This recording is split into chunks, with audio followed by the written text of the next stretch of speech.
ବହୁତ ଶୀଘ୍ର ତୁମକୁ ମୋର ଉଦ୍ଦି ମିଳିବ, ଯାହା ତୁମର ସ୍ୱାସ୍ଥ୍ୟ ସମ୍ବନ୍ଧୀୟ ସମସ୍ତ ସମସ୍ୟା ଦୂର କରିଦେବ।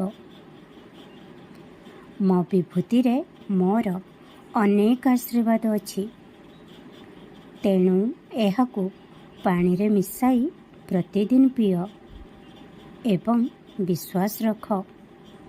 ଦେଖିବ ତୁମେ ଶୀଘ୍ର ଭଲ ହୋଇଯିବ। ତୁମ ଚାରିପାଖରେ ଏମିତି ଅନେକ ଲୋକ ଅଛନ୍ତି ଯେଉଁମାନେ ଦୁଃଖୀ ଅଛନ୍ତି, ନିଜ ଜୀବନରେ ଅନେକ କଷ୍ଟ ଦେଖୁଛନ୍ତି।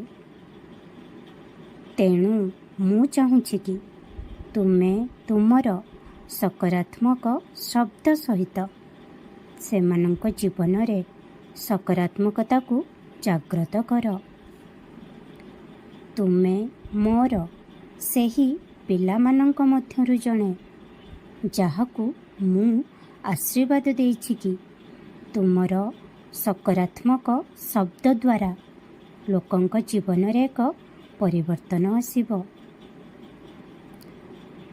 ଏପରି କେହି ଜଣେ ଅଛି ଯିଏ ତୁମ ପାଖକୁ ଆସିବ ଏବଂ ନିଜ ମନର କଥା ତୁମକୁ କହିବ। ସେ ମୋର ହିଁ ସନ୍ତାନ ଅଟେ, ଯିଏ ବହୁତ ଦୁଃଖୀ ଅଛି ଏବଂ ସେ ତୁମକୁ ତା ନିଜର ଦୁଃଖ ଯନ୍ତ୍ରଣା ବିଷୟରେ କହିବ। ମୁଁ ଚାହେଁକି ତୁମେ ତାଙ୍କୁ ଧ୍ୟାନର ସହ ଶୁଣ ଏବଂ ତୁମର ଶବ୍ଦ ସହିତ ସେମାନଙ୍କର କ୍ଷତକୁ ପୂରଣ କରିବା ପାଇଁ ଚେଷ୍ଟା କର।